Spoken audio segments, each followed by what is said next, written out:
মোড়ের দিকে যেতে হবে। ওই খবর আপনার আমার সামনে আছে না নাই? কথা বলো, আছে না নাই? শুধু তাই না যুবক, কুমিল্লা শহরে দেখলাম কত যুবক অ্যাক্সিডেন্টে মইরা রইল। কুসাতলি হাসপাতালে যাইয়া দেখো তোমার মতো কত যুবক মৃত্যুর সঙ্গে পাঞ্জা লড়ে, ঠিক নেই? এই জন্য ভাইরে, কিন্তু আমি জানি কুল্লু নাফসিন যায়কাতুল মউত, মরণটা শিওর, কিন্তু কোন জায়গায় মরণ হবে আমি জানি না, কেমনে মরণ হবে জানি না। আমার বাবাকে আমি 7 বার আজকে কালিমায়ে শাহাদাত পড়ালাম, আপনাকে আরেকটা বড় বলতাম, তোমার তো দেরি হয়ে যায়।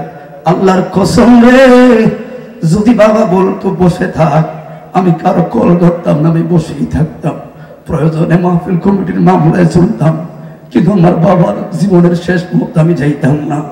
আমাকে শুধু 3টা মেসেজ করলো, বাবা জানাজাটা তো দিবি? হ্যাঁ বাবা। বাবা একটা অনুরোধ থাকবো, আব্বার কবরে অনেক জোরে জোরে মিলাদ কিয়াম করবি। 3 নাম্বার আবদার হলো, রাতের গভীরে যদি হয় রে, তাহলে সবাই তো ভয়ে চলে আসবো, তুই না আমার আলেম ছেলে, একটু 2টা মিনিট দাঁড়াইবি। কই কেন? বাবা তো এলেম কালাম জানি না রে যুবক। বাবা বলে অন্তত 3টা প্রশ্নের জবাব যদি বাবার কবরের সামনে দিবিনি কো, দিবিনি কই জন্য বললাম যুবক, বাপ মা চিনো, বাপ মা চিনো। এই জন্য আল্লাহ বলেন, ওয়ামা তাদরি নাফসুন বিআই আরদিন তামুত।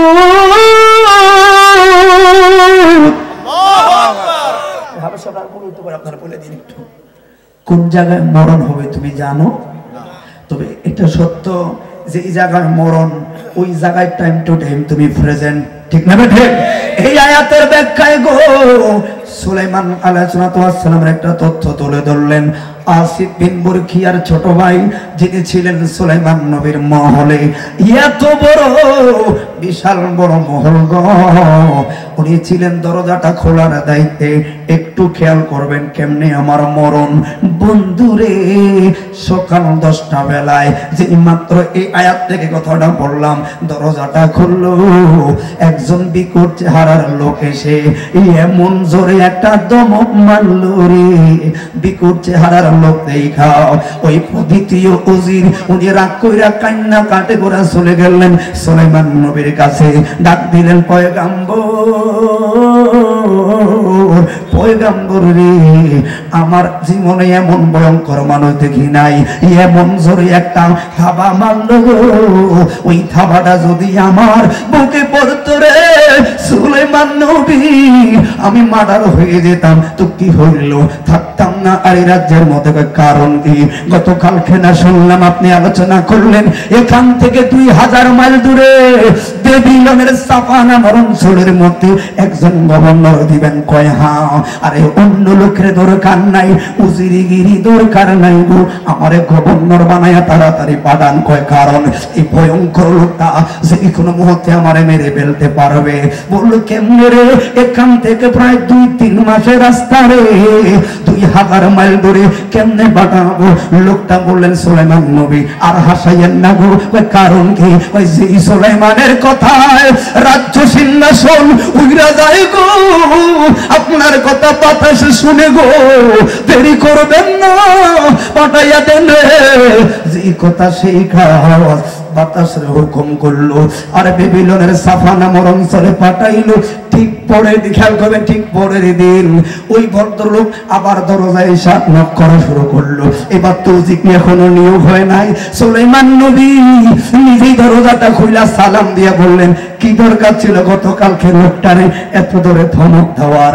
এবার ভদ্রলোকে সালাম দিয়া কয়, সুলাইমান নবী গো, আমি বড় টেনশনে ছিলাম গো, আমার সিংহাসন হইল 4th আসমানে, আমার নাম আর কিছু নয় গো, আমি হলাম মালাকুল মউত। আল্লাহু আকবার।